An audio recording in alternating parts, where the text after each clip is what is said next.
I'd like to welcome everyone to the regular meeting of the Moose Lake City Council for Wednesday, March 8th, 2023.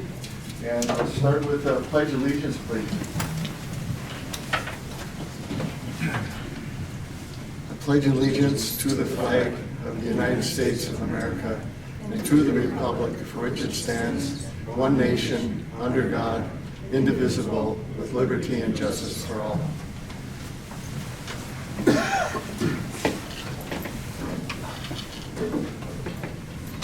I'd like to thank all our guests here. We'll start with the agenda. Is there any discussion on the agenda by the council?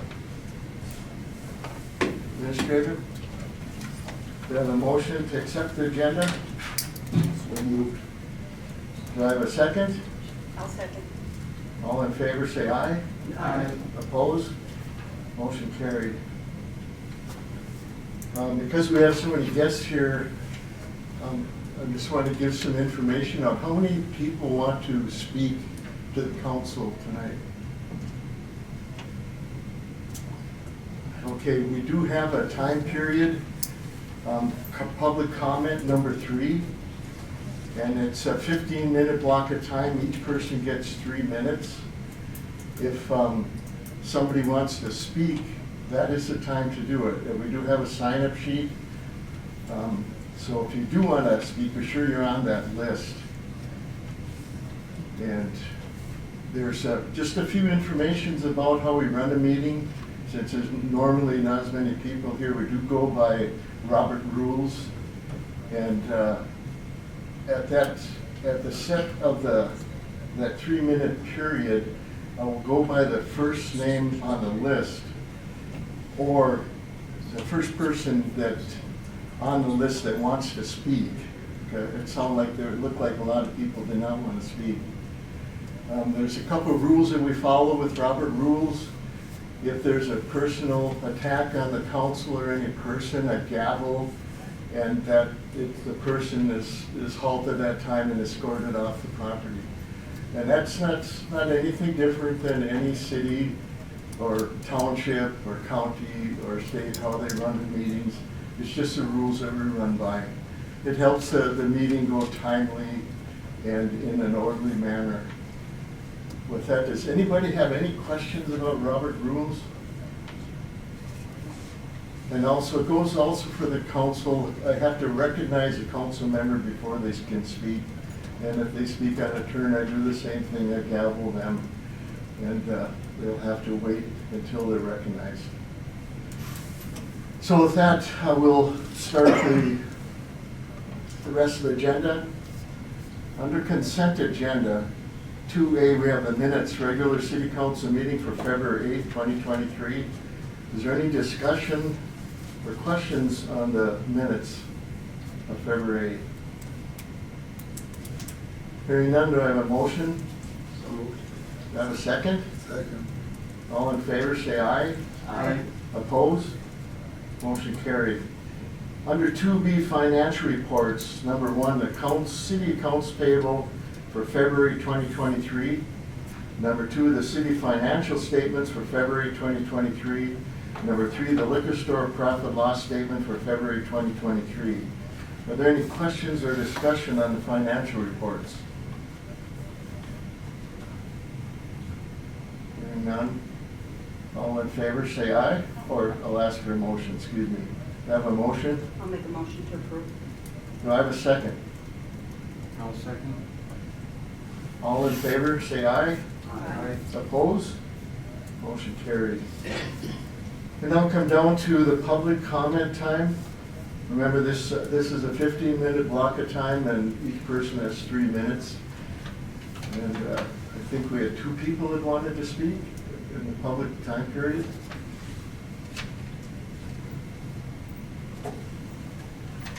Can you state your name and address, please? The whole address. Yes, Rob Bender, 129 7th Street, Moose Lake. thank you. I'm just here because I heard Elaine got fired from the gym. And I was wondering if I could get any more information on that, because all I've heard are rumors. I'll let city administrator speak to that. Yes, so the city complies with the Minnesota Data Practices Act, and with that, it treats private personnel data as confidential. There's a lot of information that we cannot disclose due to that confidentiality. And I know it's frustrating, but we do have to comply with that Data Practice Act. Well, that's the answer I expected, so I mean, with that, all I can say is, from the rumors that I've heard, I haven't heard anything justifying her being fired. And as a voter in this community, a taxpayer, I'd like to see her get her job back, with back pay. That's what I think should be done. Understand. Thank you, appreciate that. Are there anybody else want to speak? Please state your name and address, please. I'm a little slower. My name is Darwin Chester. I'm from Barnum. And I too have some questions about, I'm very upset about Elaine being let go. She was doing an excellent job down there. And I don't understand why she was let go, and also the way she was let go, escorted off the property. And I don't think that was called for. But we're not gonna get her back now, so there isn't anything we can do about that. What I'm concerned about is, what's the city's firing practices? I mean, when you're gonna get rid of a person, do you have policy? Is there an arbitration to your decisions as far as getting rid of people? And I'm curious whether the city attorney was involved in letting Elaine go. Can anybody answer me that? I have to refer to the city administrator. Thank you for your questions.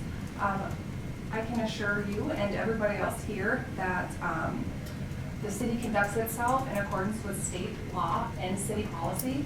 In addition to that, our city attorneys provide us with guidance in all of our decision-making.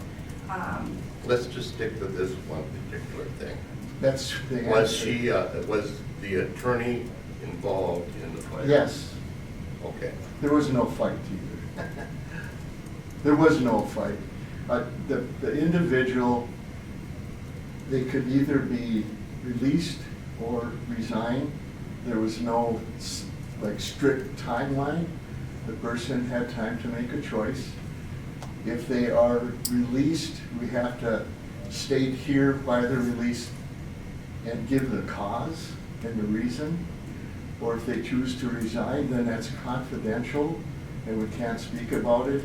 So the employee is given that choice if they want it to get confidential or told publicly, and she chose to resign. Okay, and that brings up another thing. Was she required to sign anything So on her leaving with, as far as the procedure and what went on during it? I'll speak to any procedure that happens within the city as far as a voluntary resignation is concerned. All voluntary resignations are done in accordance to policy, state law. They are, signatures are garnished, and our city attorneys are involved in all of them. Any resignation acknowledged by council is voluntary in nature. So was this a momentary thing? Can you tell me when this all began? We cannot. Again, it's very important that we protect confidentiality for any employee or former employee, and that's as per the Minnesota Data Practices Act. See, when she chose to sign that document on her own, not coerced, she had numbers of days, it's up to her. When she signed that, it became confidential. We have to honor her request and keep that confidential.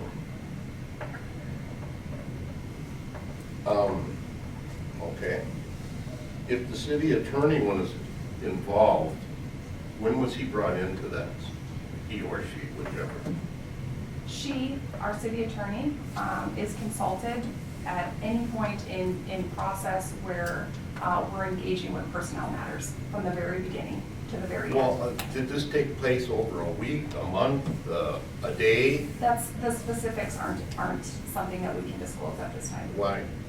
It's State law. confidential as per the Minnesota Data You have to Practices You follow Act. mean the personnel. amount of time spent on getting rid of or a person leaving is confidential? You're asking for specifics regarding process, and it's important that we follow confidentiality for her and any other city employee, former, past, and present.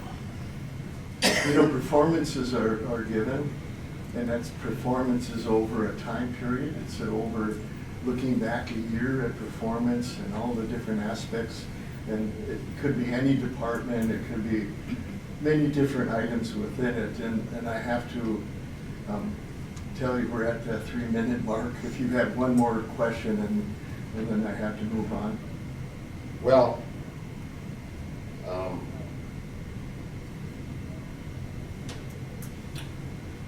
I heard, this is what's out in the community, if you're interested in hearing about what we've got, we're more than likely share it, is that she was let go because she wasn't doing her job. And I'm a veteran that meets at the coffee, or at the municipal every morning for coffee. There's a group of us, and I can assure you that the shelves were all full. There was always somebody there to take care of us. And the bathrooms, there was always toilet paper, napkins, everything worked. Everything was shoveled out. So I'm just curious to why she was let go for doing that. And I say let go because that's what we're hearing. Right? And, We cannot correct. And if she voluntarily left, why was she escorted off the property? Again, that's I mean, also- somebody, you actually took her in and had her remove her personal There's- items and escorted her off the property. I There's don't security understand it. things that are involved, there's passwords, there's keys, there's all this different things that go into running a business, and that's all we can say about it. And that is just like a normal process, that's nothing. No, that's not But normal. the 3 minutes is Not up. for somebody I'm that's letting sorry, go. your 3 minutes are up. I do have to move on. I thank you for coming.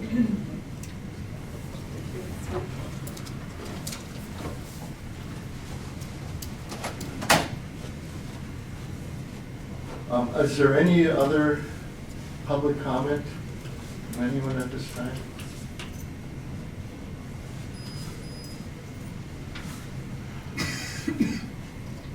Good afternoon, my name is Lucretia Jeffers, and I see that somehow my name got on the, I was gonna say the menu, it's the agenda, sorry. And I did write all of you I thought it was a kind of a private, non-attacking email, just kind of questioning exactly what we've been talking about here. It's very disruptive to the community and disturbing to have someone that's so respected and so liked, and has gone above and beyond many, many times that we've seen her for people that simply couldn't help themselves or didn't, or weren't able to even ask for help. And Elaine always did that. And it makes it very uncomfortable as a community to think that someone who was such a good and trusted and dedicated and kind employee can be treated like that. It's just a little disturbing. And I don't think anyone here is not giving out their time and talents for this. I don't think anyone went out to attack. It's just very sad that it happened in this manner. And in fact, she got the job after someone else was hired when she was clearly there working. And so there's a little rub there that she took the job after that, even after being slighted, and did such a good job and just got up and just every single day went in and helped people. And I think you hear that all across the community for many years. I appreciate your time. Thank you. Thank you. Is there anyone else? Yes, sir. Ted Eastman. Yes, I was not planning on saying anything, but I guess I have to too, just because I have so much respect for Elaine, and every time I've been in there, people talk about what a great job she has done, and to see her let go, I'm concerned that we are not, maybe the city is not concerned enough about management and experience. That's why so many municipal liquor stores operate in the red, because they hire somebody off the street that doesn't know the business. We've had a wonderful manager there. She has done a good job, and I feel very upset about it too. It wasn't right. Thank you, sir. Yes. Did you sign the paper that came out? I'm sorry. I didn't, where do I sign? Do we have one? We have to keep a record of all. Okay. Just put my name? I will make a statement to everyone here. When you do a performance evaluation, it's not based on personality, because everyone like Elaine that I know, including us, it's based totally just on performance. And there's many performance items. If any of you have been through a performance evaluation like that, it could be dozens of items. It's not based on anything of the person itself, their personality and the great things, because we all know that she did all that in the community. So believe me, that is not involved in any of the official evaluation it's doing. It's based totally on management and processes within the establishment that we cannot speak about. Yes, please. Okay. Did I state my name? Yes, please. Okay, Phyllis Mold. Okay, I don't know Elaine that well, but I know she got my daughter a job there, and then she left because she got threatened by a coworker. So she quit. Soon as Tuner retired, she was gonna quit, so she quit. And, but it seems like she does a lot good for the community, and people, if they like who's working, that's probably why they go there. If they didn't like who's working, they probably wouldn't go there. So we don't know why you guys are letting her go. Maybe you guys know, but I think she should continue working. There's not a good reason for. Thank you. Thank you for coming. Anybody else? At time period, we're getting close to the 15 minutes. Anyone else want to speak?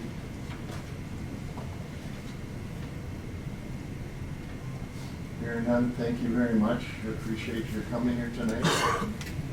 You're welcome to stay for the rest of the meeting, or you can depart at your pleasure.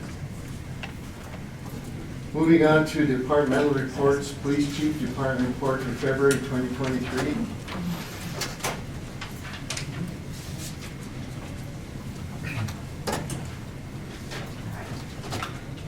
Mayor, members of the council, Administrator Owens, in your packet you'll see the police report for February. Self-initiated activity, we had 58 extra patrol, 112 traffic stops, 71 community engagements, 9 assist to other agencies, 84 calls for service, and 3 medicals totaling 337 calls for service. So right at where we were at last month, if you look back on your pie chart that you have in your packet, again, my goal was again to be more proactive through the thing, so we're having less calls for service. About 75% of our activity again for this last month was proactive, so about 25% receiving other calls. Outside of that, we got little damage to one of our squad cars. We had arrested somebody, domestic, that tried to take out both the back doors, even though there's cages on them. It bowled both the doors out on the new squad and bent all the cages inside. So we're getting some estimates and filing for restitution on that.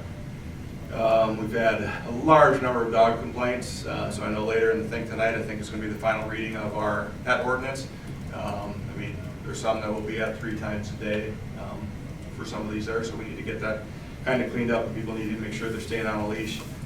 Had another ATV meeting here. I think you're all aware that we've been doing this for about 2 years now. I think we're getting really close to getting some funding through MnDOT and some other people for an ATV bridge to cross the Moosehorn River on the west side of 7327. So we've got a couple more meetings with that to go forward. I've got to put the bridge quote together. We'll probably be connecting with Phil a little bit on some of that.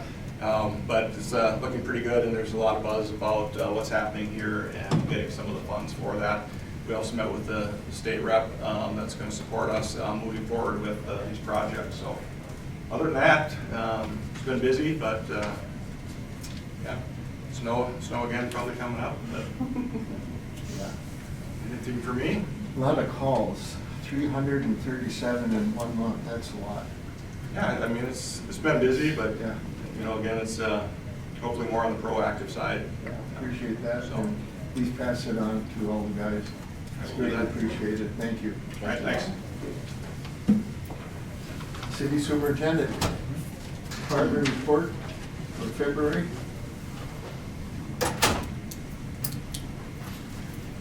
Mr. Mayor, members of the council, Administrator Owens, yeah, like Garrett mentioned, look, it's snowing outside right now. Unbelievable, shocker, right? Yeah, we've been crazy busy, you guys know that, you see us all running around doing all sorts of different things, so. We'll start in the water department. Month of February, distributed 5.9 million gallons of water to the city. We're still, I'm sorry, we're not still. I just, last Wednesday, applied for that source water protection grant, which is what we got last year. I talked about it last month. I'm here to help the city out a lot financially with the lift station mining project. We did the campground. Ran some more numbers on that. We're still plus or minus 1% on cost of that. So we're like right there for what that grant is worth, what administration has budgeted. We're right there. So hopefully it goes through. Sewer department collected 9.8 million gallons of wastewater in the month of February. Currently, and still, random wastewater sampling is happening throughout the city. That's going to be a really big thing for us this summer. There's a lot of areas to test. There's a lot of things to look at. There's a lot of parameters to try to go through and talk with the PCA about and figure out what we can do moving forward to better make to let some of these results help them work for us and figure out where and why some of the strengths in our wastewater are the way they are, and kind of designate some of them significant users throughout town, and then kind of look at some of our problem areas as well. So it'll be a really good thing. One thing to touch on last month as well, I will again, Minnesota Rural Water, USDA, and the state of Minnesota has the pond optimization plan that's in place. We took place to be a part of that, so we are a contributor to that. With that, there's a lot of paperwork that's going with that to essentially get a baseline for what our wastewater facility looks like and how old and deteriorated it is and how much help it needs. With that being said, those three agencies are going to take that information, put it together, and figure out what types of projects we can do in wastewater facilities to better upgrade this pond optimization plan so we can actually get this done. Because right now, when they come up with this plan, we can't do anything because the valves don't work, the structures are falling apart, the pipelines have holes in them, and it's statewide, it's everywhere. So with this being said, USDA has come up with a pot of money that they're going to send over grant applications for multiple different projects. So we could apply essentially for up to 10 projects, different projects for our wastewater facility. We probably won't get them all, but we're going to try. So as we know, we have financially, especially the wastewater side, we're struggling a little bit, but we're doing our best. So every opportunity that comes to the table like this, we're going to take advantage of it. We're going to run through as hard as we can. Moving on to the street department, potholes. I know, I get it. I get it. They're all filling today. They'll be all filling tomorrow up until we start plowing. They'll probably actually start plowing some of the pothole patch and put in the hole out about an hour later. But that's life and that's how it works. We have a huge volume of hot mix to put out this year. A lot of the areas you see the problem spots, 5th Street, 2nd Street, 1st Street, you're gonna see huge patches cut right out the road. Because all it is right now is it's patch after patch after patch. And finally you get down there and you dig through that, it's nothing but cold patch. From one end to the other, there's not an original piece of mat that blacktop on at all. So there's gonna be a lot of work to do. And then of course, good news, hot mix went up $10 this year, so that's awesome. But we'll get through it. Doing it in-house, we're saving a boatload of money. So gotta stretch the dollar as far as we can. Plus, snow plowing, ice removal as always, you guys know that. Storm cleanup, we got a bunch of storm cleanup done from what was taken out of the snow. Ended up being about 2 days worth roughly. Went really well. We covered all of town, but the cemeteries will do them in the spring. But we have another round of that to do, obviously, when the snow's melted, but it is what it is. The state reached out yesterday, day before Monday, and asked what our road salt requirement was for 2023, 2024, which is a really depressing report for me to fill out because we're just getting over winter, and now we're already planning for next year. Because we have to be on that list in order to get put on the state bid, so we can buy salt at a decent price. Other than that, cemetery stuff, the columbarium got set today. That was a nightmare, but it's in, so that's great. Campground here at the end of this month, beginning of next month, we'll be starting to do some of those capital projects for that bathhouse renovation. We're doing as much of them in-house as we can to save some money. There is some contracted services we'll have to go after and get that taken care of, but we'll handle them as they come in. The arena Doug has taken over, that was a seamless transition, just done. Just awesome. So everything's going well down there. Everybody's getting along, things are happening. Things are done. Their last event is the 12th on Sunday. Correct. At the arena. So practice will get flipped off actually the morning of Sunday. Just then we flipped off and the ice will start warming up. We'll start shaving ice out. And we're doing the full ice removal on Thursday the 16th, so that'll be the messy day, but we'll get it done. Other than that, How was your budget go for sand and salt for this year so far? Where are we at? I hope it doesn't snow in November or December. That's how I'm gonna answer that, because we're right there. We're right there. The state ran out, the county ran out of winter sand, we ran out. So we were already up to where we can, I place a number with the state for how much salt we use, right? With that, instead of purchasing wash sand because we run a 50-50 mix between salt and sand. Instead of purchasing that outright from the vendor, we haul that out of the Carroll County bid because it's a third of the money. So we ran out of all that excess that we had on top of it. The state ended up hauling in, I think it was 600 ton here last week, just to try to patch us through the rest of the year. Not just us, but the state as well. Yeah, so it's tough. Everybody's already at 120% of their max, which is what they can purchase on that purchasing menu. So if you through state bid, we can purchase more, but it's going to be a lot higher rate. So we're just going to try to sneak through here the best we can. We have reserves, we'll be fine. We are putting some salt restrictions in just to kind of tighten it up a little bit. I mean, when it snows at night and by 1 o'clock there's enough power in the sun, now it's heating enough. So I mean, we're taking that note out through. Just we're trying to conserve as best we can. Any major breakdowns? Yeah, there's been tons. Have we got anything in the shop right now? Everything's still rolling, yes. So everything I think has something broke on it, but it's still rolling. So we're getting it done. But it's part of the game. That's how March works around here. So yesterday got the opportunity to run down to St. Cloud for the day and to the trade show for Minnesota Rural Water. Really good event. There was 5,000 people down there, over 1,000 vendors, got a few good contacts for lateral service lining. So we talk about how we do mainline relining projects every year, right? The next part of this is to look at these service lines. So our point of sale ordinance, as that goes through and the service line needs to get upgraded, there's some of them that can't get done. They can't be dug up, they go underneath the building, they go underneath the house, they don't want to tear up their sidewalk. The other option is to reline that pipe. So With that being that's possible now then? trenchless, yes, absolutely. Yep. Nobody, I should say nobody, very few contractors like to mess with it. But there are some. They're mainly focused out of the southern part of the state. And how expensive is it? It's about Same. It's about the same. Same as digging it up, Yep. but it's an option. Yep, less invasive for sure. Yep. Okay. Especially if if your sewer service runs under your garage, and there's a lot of them in town that do. That's an option for these people. So try to get some contact information. There's a lot of cool stuff on the market. I try to get down there every year. I did last year.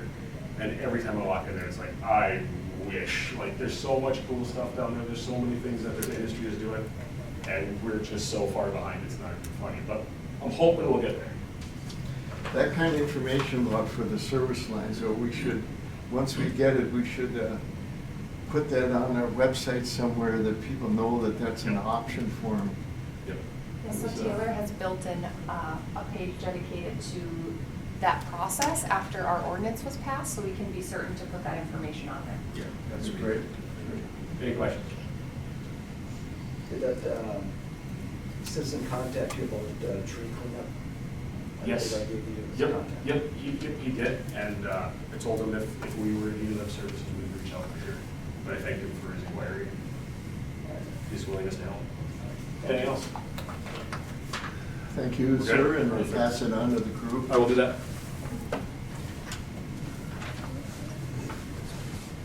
4C Municipal Liquor Store Department Report for February 2023.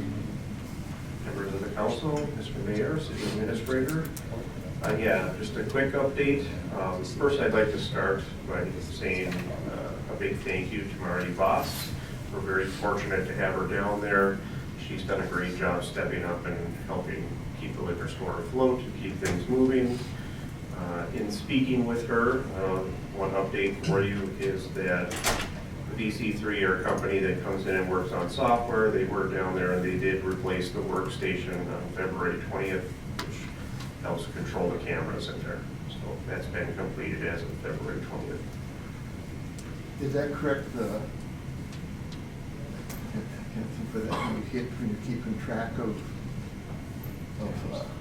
how many orders are? Nope, that was something different. And that's been corrected too. That's, it's As all, of a couple of all weeks things ago. are yeah. corrected. Thank you, appreciate that. Questions for the council? Thank you. Thank you. I'm up next again. You got technology and library department report, security camera update.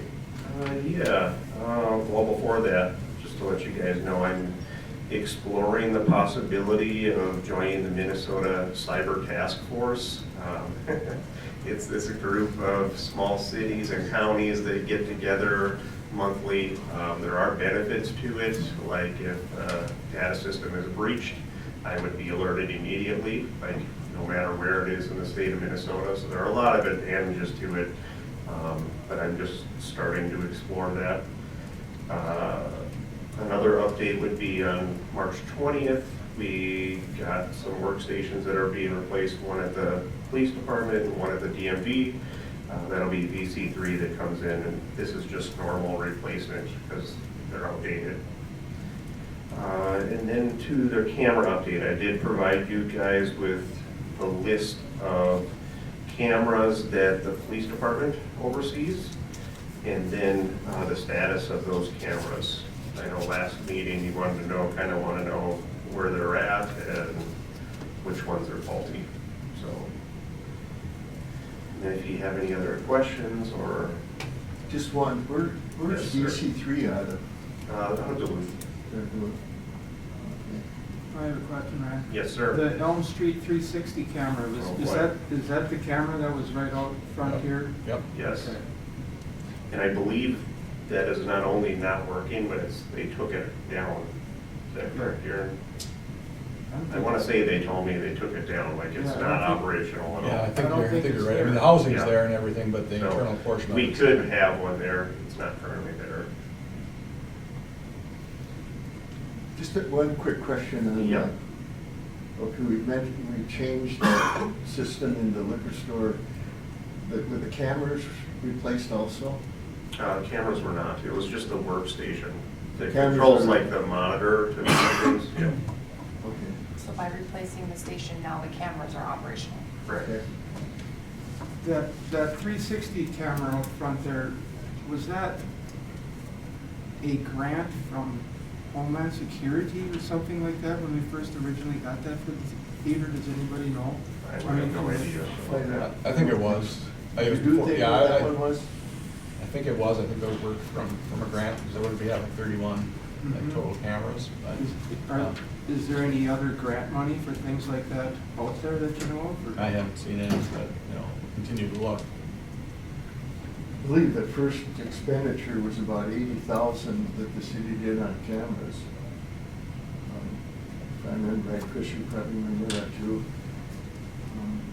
And I think we looked extensively for grants for security and truthfully, I don't remember getting one from Homeland. If we did,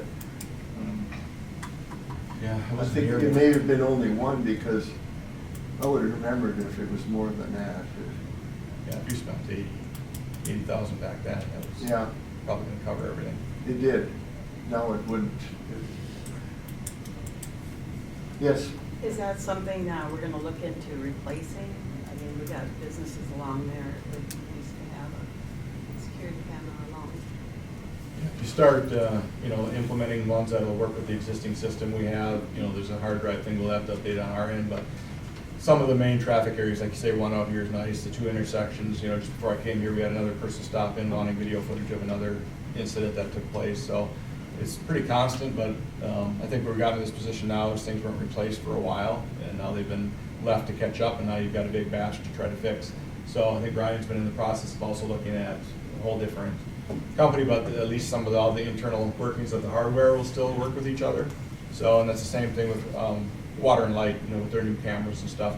I think they're adding 2 more now. I went out and looked at their facility on it, and so we can, you know, get those, you know, viewed inside the department. So we'll just have to start prioritizing where, if you guys go with it, where you want to see them. But we've got some high traffic areas that would probably be the best place to start. And that would be my recommendation, by priority, like a phased approach to it, and we can continue to look for grants as we go along too.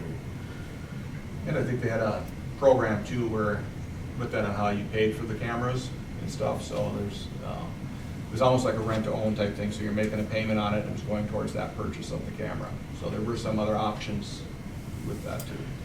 Ryan, did you look at the broadband initiative that the state is coming out with? Because there was a lot of different categories under it with grants, but it's pretty comprehensive, and I've seen it, I'm not sure that applies to this. and I didn't either. They're usually very large amounts that are being applied for, Right. way beyond what we could do, or what we could, is probably a 50-50 match to, so some of these they sound great, but then if you get a grant for $2 million, you have to have $2 million to add to it. It's not easy. With their hands, Melissa? So we do have a replacement schedule that we utilize for all workstations within the city departments. So it could be such that we build a replacement schedule for some of these cameras. Our replacement schedule, based on recommendations from BC3, has workstations and about that 4 or 5 year mark, they're automatically transitioned to new workstations. Something similar, or a camera component could be added to that. So we could look at a few, maybe a recommendation of 1 or 2 for replacement now, and then prioritize the other ones within that same type of schedule. And budget appropriately. Correct. You know, just a little history from this. We kind of had that same plan back in 2008 or 9 going forward. And what we found out, every couple of years, the software changes. Correct. So the newer cameras will not work with your software. And if you change the software, then your old cameras don't work. So it's kind of a tricky thing to accept that the industry moves so fast that it changes things. So I don't know how, hopefully this DS3 will be able to help us transition through that, because that became a real problem. Technology changes so fast and updates come so fast. It makes everything obsolete in a couple of years. Sure. Just something to be aware of, just to pass on that information. Yep. And with the new cameras and their abilities, and depending on how many pixels you go, we can eliminate other cameras. So like you have, put on the hallway here, you have 3 up there. One will replace all 3 of those. So we'll be able to drop the number of the amount of cameras depending on, you know, what the clarity is. I mean, if we're gonna do it, you want something that you can read from a certain distance, you can read at night, stuff like that. So I think we'll be able to eliminate quite a few on the list. Any other questions, council? I have a question. When you're talking, the departments are given the reports, are you allowed any questions from the audience? I can do that if it's kept to a minimum amount of time. So yes, if you want to ask a question of Ryan, go ahead. Well, I assume that you're also speaking for the municipal liquor store. I speak with Mari and myself, yep. Okay. How many employees have we got there? Good question. Is that something I can answer? I guess. It should be the city administrator, should be answering anything on personnel. So actually what was recommended to us by the city attorneys is any type of specific information is public data. And what the process is you fill out a public data request. You just write specifically what you're interested in finding. We then verify that it's public data with our city attorneys, and then we, in a timely fashion, respond to your request appropriately and can provide that information. So there is a process and a way to do it, and we most certainly want to follow that. So you can't tell me. Good thing I asked. We sure can fill out that form and we'll get you the information. Phil? Phil. Sorry about Ryan. Any other data? No, that's it. Any council? Thank you. Thanks, Ryan. Moving on to the city engineer monthly report for March 1st, 2023. Yeah, so there's a lot of information within the meeting minutes for the month of March. A lot of it will be covered within additional agenda items later on in the meeting. I will just touch base on a few items here. I know City Superintendent Edner mentioned that he had applied for an implementation grant. That grant, just to reiterate, is $10,000. That application was submitted on March 1st, and it would coincide with our existing $4,500 grant.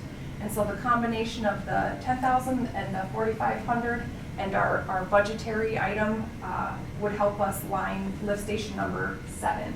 7th Street lift station. So we are hopeful.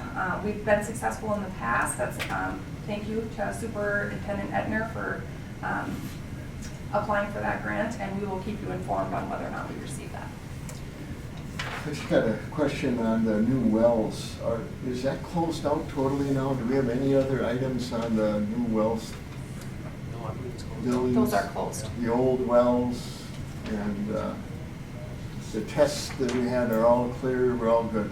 Yep, the only thing we're waiting for now is an update to our wellhead protection plan. Correct, and that Okay. is why it's staying on the engineering agenda, because we are waiting to hear from NDH whether or not our previous wellhead protection plan can still be in place, or whether or not we need to modify, amend, or start over based on the changing of our wells. Okay. Just one other question. Do we have any new information on pond capacity? Not currently at this time, no. Nothing new? Nope. Okay. Thank you. Council, any questions? Yeah, I have a Yes, sir. question on K, the city-owned 40-acre parcel about the gravel pit. Is it possible that we could get a map showing us where that location is exactly? Yes, or- thank you for bringing that forward. The city is just starting to, internally from an administrative standpoint, just look at a couple options. We will be bringing forward a lot of additional information on that in the months to come. So this is actually the first time we had these discussions with our city engineer about that particular parcel and opportunities, so more to come, absolutely. Yeah, I think it's a good idea for the city to have Correct. a gravel pit. I'm just curious on how close it is to the Yeah.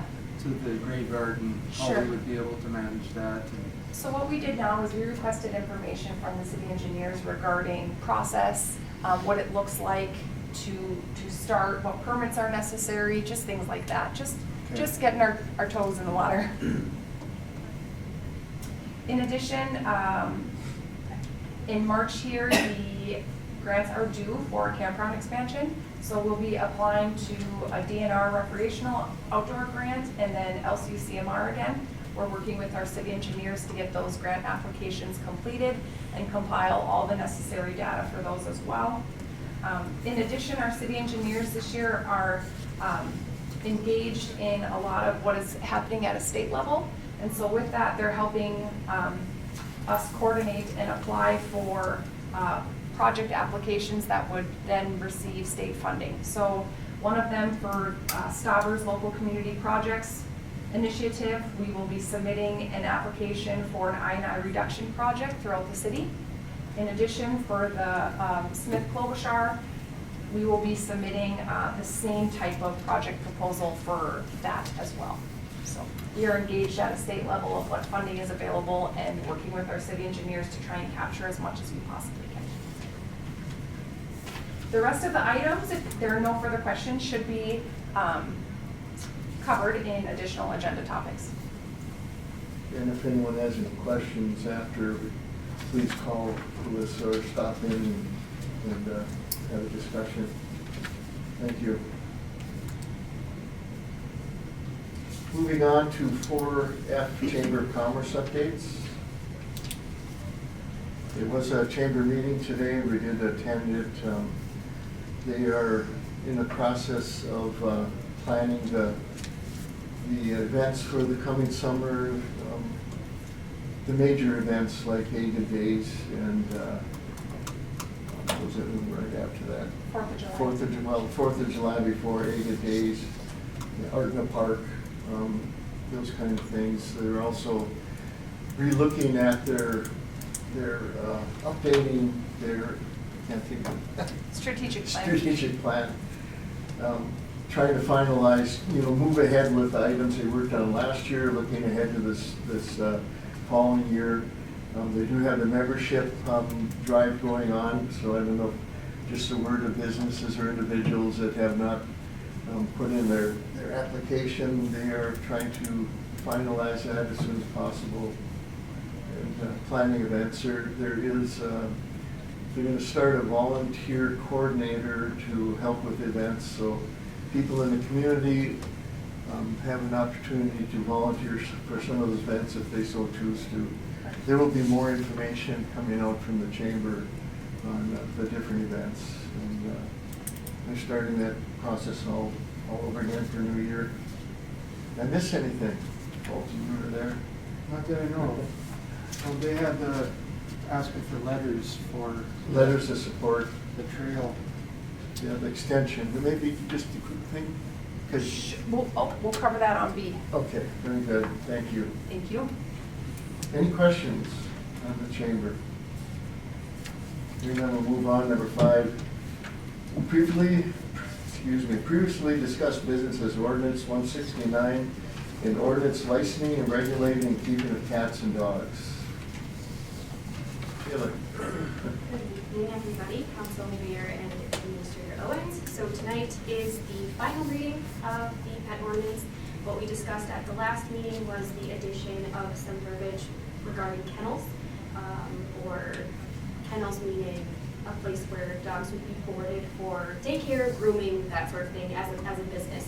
And so under number 13, I added some information there. To summarize, we would require an application for a license, and for that license to be approved, it would have to go through the planning commission and the city council, so that there's review of where this kennel is going to be, what impact it would have, notifying people in the surrounding area to let them know or to see what their thoughts were about having a kennel close to their house.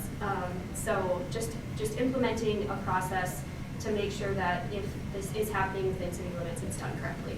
So I think there's any questions on that. Okay, guys, I think we're good to go. And Darren said that he's had a lot of calls about pet-related issues, so I'm really excited for this to finally be. Thank you. Thank you very much. Thank you. Now, that was our final third reading for all of you to review. We're looking for a motion now to accept, so that'll be the next order of business, unless you have questions that you want to discuss first. Have we had any other input from citizens? No, we have not. Motion to approve the ordinances presented. Do we have a second? I'll second that. Any further questions, discussion? Hearing none, motion. All in favor, say aye. Aye. Opposed? Motion carried, thank you. Thanks, Taylor, good job on this ordinance.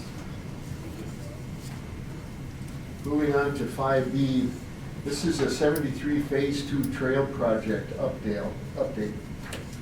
Yes, so we've been working with the city engineers regarding the Phase 2 of the Trunk Highway 73 trail. Excuse me. In the packet, I have included an updated estimate. The estimate for as the trail sits within the exhibit provided is that it will cost $734,000. With that, the city has already received $300,000 of funding within a TAP grant. And so what we're in the process of doing now is applying for a DNR grant. And so we have been working with the city engineers on that. In addition, we partnered with the Moose Lake Area Chamber. They so graciously sent out a communication requesting letters of support in a partnership with us. And so those letters are starting to trickle in. we will include all of the letters of support in our grant application to be submitted at the end of the month. We're requesting that all the letters be submitted to City Hall or myself via email within this week here. And so we're thankful we are getting a lot of support. If anybody has any questions regarding the specific route of the final phase, it will go from the roundabout and back on through an easement and back on John Riley, all the way connecting into the existing Portage Trail. So with that final phase of completion, we will have a trail encompassing and looping around the entire city of Moose Lake. So we are extremely excited about that and are working really hard on securing the rest of the funding required in order to complete the trail project. Thank you. Any questions for the council? Yes, sir. Yeah, the $300K that we already have received, is there a timeline that we have to spend that money? So they're really good about the timing of the grants, and currently that's set for 2025 construction. So we have a little bit of time here. So the idea was to secure that funding, then you kind of utilize that as a foundation to then apply for additional grant monies. And so they kind of look at what you have versus what you need. It starts to build momentum for the project. Luckily, that TAP grant is to be utilized for fiscal year 2025. The DNR grant would be the same time frame, so we're aligning those in the background. Once you have money, it's always easier to get more monies as backing for the project grows. So currently, as it sits, we are looking at a 2025 or 2026 construction year. Thank you. Any other questions? Thank you. You're welcome. Moving on to 5C, DOC MSOP 15-inch clay sanitary sewer project update. So the city has been meeting with DOC and MSOP frequently lately. What we've established is a joint project with that. There's a desire to line a 15-inch clay sanitary sewer that essentially is, let's see here, looking at the capacity of what it is, 92% of the flow from the state facilities. And so with that, they've agreed to partner with us. We've come up with a lining project. In its totality, the cost of the project is $601,000. We have been notified by Senator Rarick's office of an opportunity to potentially go down to the Capitol next week and provide testimony to a Senate Finance Committee in hopes to gain funding for this project. So if we are called upon, we will go down next week. I will provide testimony, and we will hopefully get our project funded with DOC. So progress, absolutely. I think all of you know we've been working on this since 2010. It's been a long process to get the cooperation to get this. It's about 90 years old, and it's a clay line. And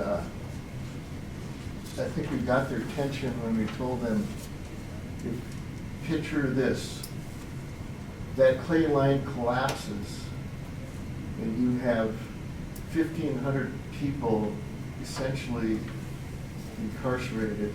I know MSOP, I'm not sure, but I've heard patients, they're residents, all different names, but you have that many people without sewer. And you can imagine the problems you would have.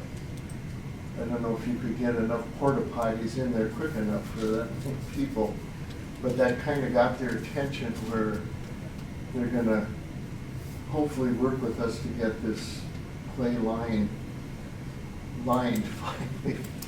I will say that I would like to thank Warden Collins, who's been in support of this particular project and who's been working with the city in partnership with us to get movement. So we've had great support.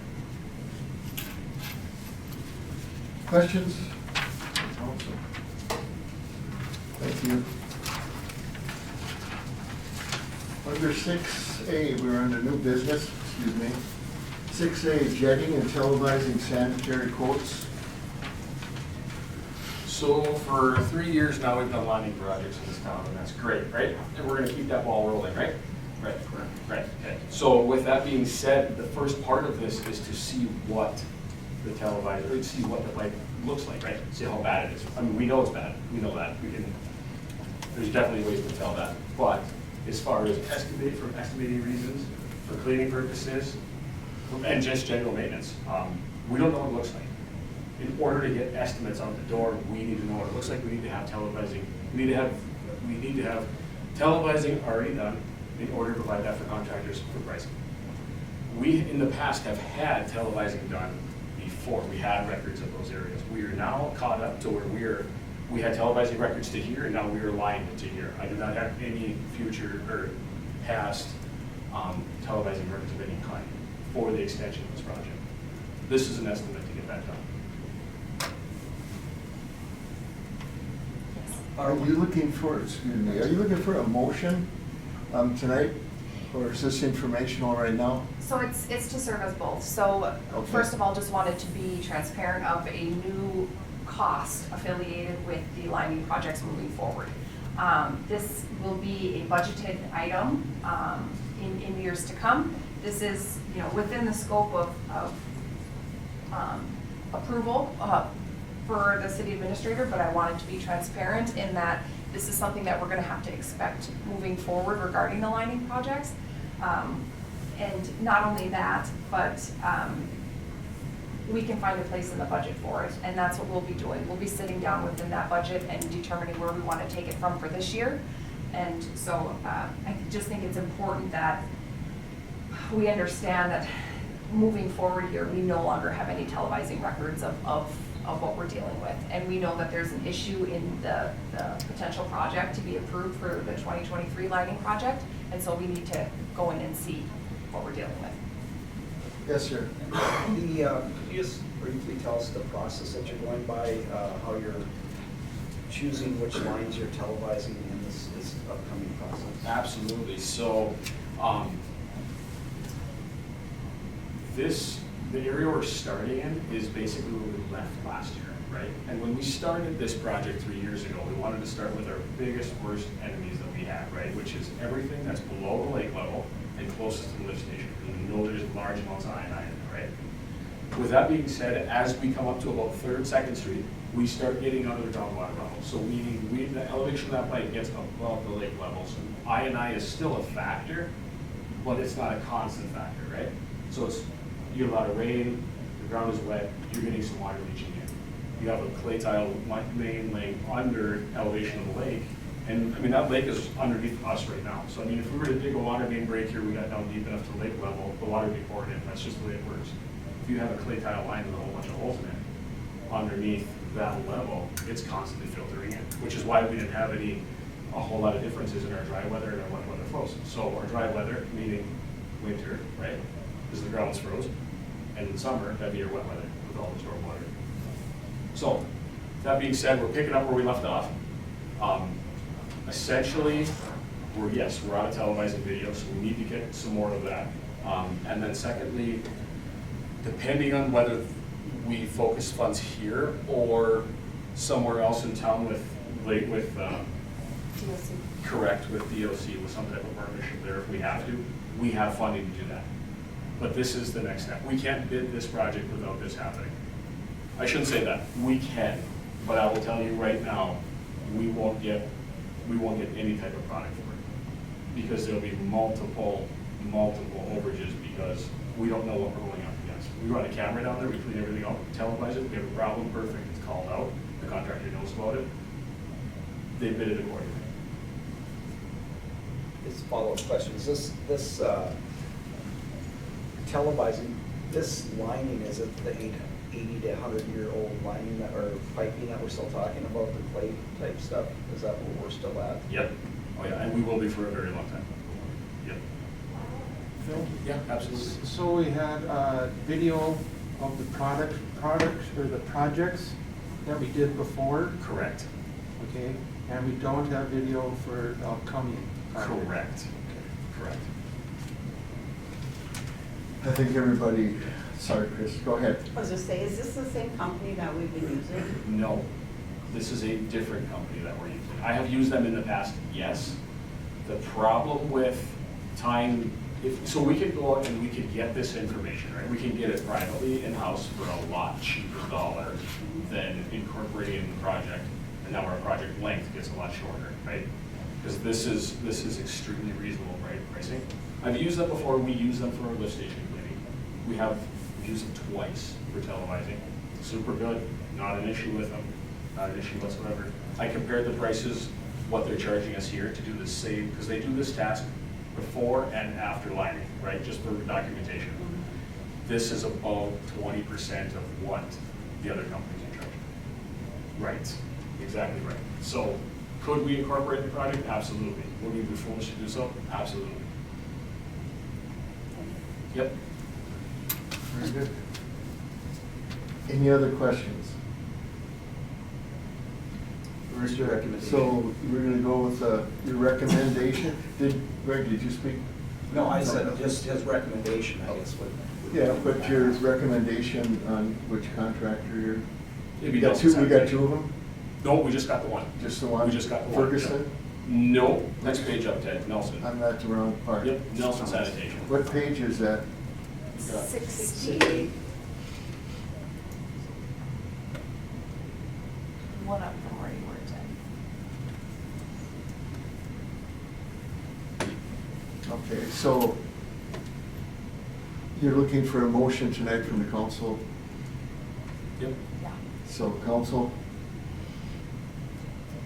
I'll make that motion to go with Nelson for jetting and televising sanitary sewer, and I believe it's $4,074 per trip. do I have a second? I'll second. Are there any further questions or discussion?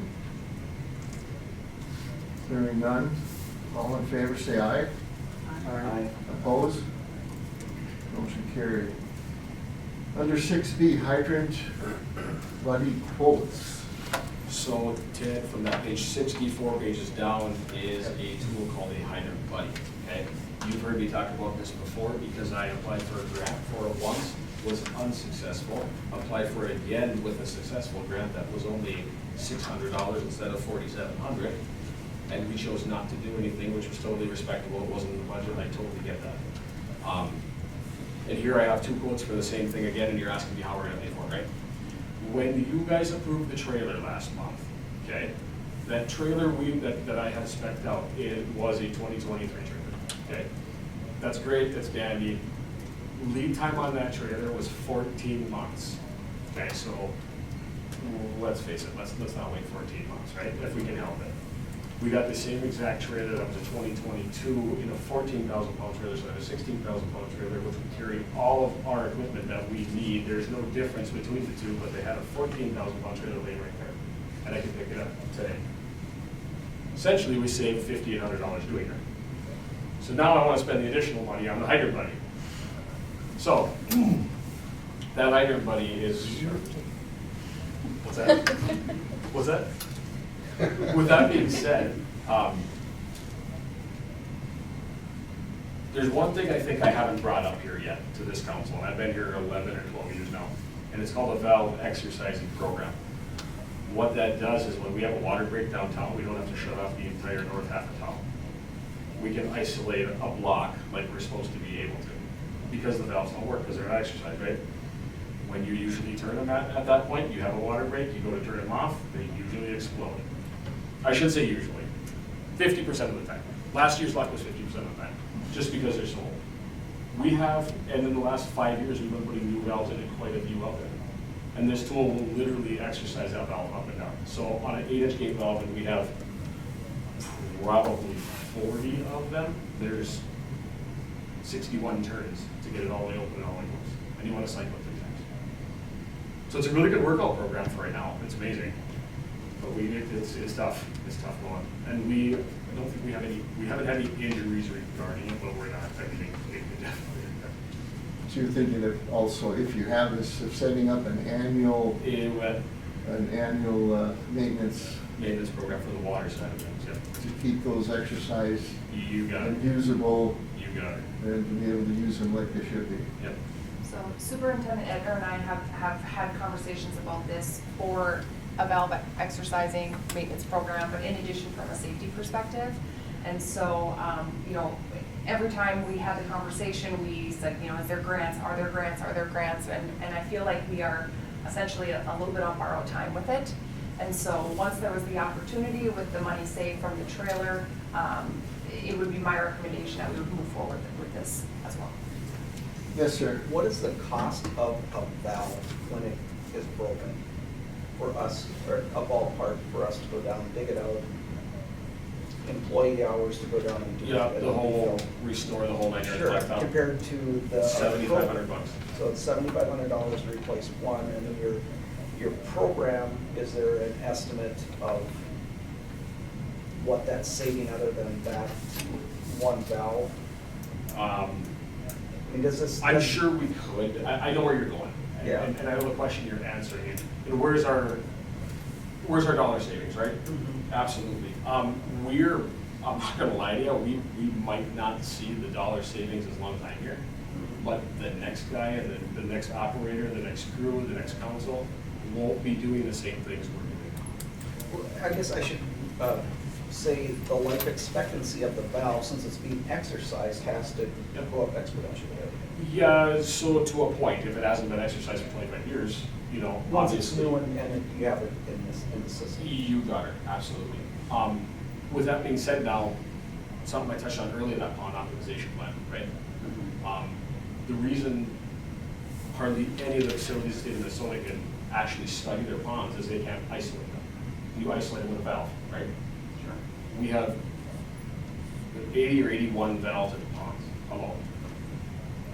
Some of them work, some of them don't, some are super tough going. I mean, I have some personal tools that I own personally, that my business owns, that we bring in and we borrow to the city, just to get some of those things done. Not to mention the 160 water valves we have in town. Plus the added benefit, you can shut off an area with minimum effect to the residents. Once the program is put in place and it's been utilized, yes, absolutely. So like if this was to happen in a bigger city, like let's say 40 miles north of here, and they have water breaks every day, right? Because we all read about them. I mean, they literally will shut off 2 blocks at a time, and they'll loop everybody around. Well, we have the ability to loop everybody, but we can't shut everybody down. We can't shut down one area down. Yep. So And then, honestly, you have to shut the water you got it. to the whole Large volumes. Yep. area, Yep. affecting everybody. Yep. And to be honest with you, you guys have witnessed this with me. If we're gonna run this place, let's run it right and be done with it. We should be doing this anyway. It's our infrastructure. It's falling apart. We know that. Yeah. Let's go all in and do it. What is your recommendation on? Same exact unit, 2 different vendors. Ferguson, I think, was $300 or $500 cheaper. I would be just fine with that one. So you don't, I lowest recommend- bid, What's that? you're saying lowest bid? would Yes, be absolutely. 30%. Yep. Okay. Any questions by the council? Administrator? Do we have a motion? I'll make a motion to go with Ferguson Waterworks to purchase the ideal one for $47.75. Do I have a second? Any further questions? All in favor, say aye. Aye. Opposed? Motion carried. Moving on to 6C, 409 4th Street rezone request. Yes, the city received a request from a potential buyer of 409 4th Street. And with that request, it was determined that the property at 409 4th Street was grandfathered into our zoning ordinance. So as it stands right now, the property is zoned C1 commercial. And with that, it's been operating under a warehousing and distribution model. That particular business type is not a principal permitted use under our C1 zoning. And so it's necessary that we rezone the property to industrial if we are going to allow for the usage of that building to continue as such. The new property owner, or potential property owner, is Michelle Line. The city has been working with Michelle to establish a rezone request. The request went in front of the Planning Commission this week, and there was a recommendation from the Planning Commission to rezone 409 4th Street to I-1 Industrial as defined by the city zoning ordinance number 104. And so with that, I can share that the potential use of the property would be selling wholesale party supplies and seasonal merchandise. They sell to brick and mortar stores, online retailers across the U.S. and have been in business for over 13 years. They have other warehouses within a 30-40-mile radius, and they believe this building would be a perfect fit to operate as such. And so prior to the sale of the building, they are requesting a rezone. Council, discussion, questions? And there was a recommendation to rezone Correct. from the planning commission. No questions, do we have a motion? I make that motion. Do you have a second? Second. Any further questions? All in favor, say aye. Aye. Opposed? Motion carried. Under 6D, Resolution 23.03.01. Yes, so this is a resolution regarding supporting an application for the Minnesota DNR Local Trail Connection Program. So this is relevant to the trail grants that I spoke about earlier this evening. And so in order to apply, we include a resolution within our grant application, and this is such. Any questions and or motion by the council? This is the same thing we did with the first phase, did we not? You are correct. Motion to approve resolution number 23-03-01. Do I have a second? Second. Any further questions?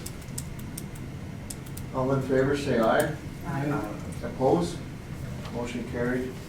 Moving on to number 7, reports and correspondence. 7A is the Minnesota Pollution Control Agency letter. Lee Field. Yes, so this letter was addressed to the city of Moose Lake, and essentially it's just for your information only at this time, just providing transparency to an issue that was taken care of with the Department of Human Services and MSOP. So notice for us that it was there, Correct. something happened, okay. Within the city limits is all. Correct, okay. Under 7B, Kettle River, Upper St. Croix, one watershed, one plan meeting data. So Superintendent Edna shared that he attended this meeting within the last couple of weeks. So since then, we have kind of got a debriefing of what was discussed and the types of activities that happen with that particular group. And so again, just providing additional information as to some activities that are going on in the area and what Superintendent Edner was a part of. Just a quick question, will there be some future action that we have to take? Little bit on my end, but should open the door for some more grant opportunities for stormwater stuff for us. So more Grant. information coming? Yep, there will be eventually. They I think only meet twice a year. Okay. So that's gonna be a very slow process, but All right. we'll get Thank to you. it. Any questions? Moving on, 7C, letter. I think this is informational only for the council. Yep, so letters addressed to council are public data, and so this is informational only. All city councilors should have received this letter. Very good. Moving on to 8, committee and board meeting minutes. The park board regular meeting minutes for March 6, 2023. Any discussion or questions, park board? Hearing none. Moving on to 8, announcements. This would be 9 announcements, excuse me. Regular Moose Lake City Council meeting Wednesday, April 12th, 2023, 4 p.m. right here. Moose Lake Economic Development Authority, Wednesday, March 15th, 2023, at 12 p.m. at the City Conference Room. Moose Lake Water and Light Commission, regular meeting Tuesday, March 21st, 2023, at 1 p.m. at the Water and Light Office. Moose Lake Housing and Redevelopment Authority Board, Monday, March 13, 2023, 11 a.m. at the Hillside Manor office. Moose Lake Area Fire District, March 14, 2023, 6:30 p.m. at the Emergency Response Center. Moose Lake Park Board meeting, Monday, April 3rd, 2023, 5 p.m. right here. Anything from the council, administrator? Do I have a motion to adjourn? So moved. Do I have a second? Second. All in favor, say aye. Aye. Opposed? Motion carried. We are adjourned.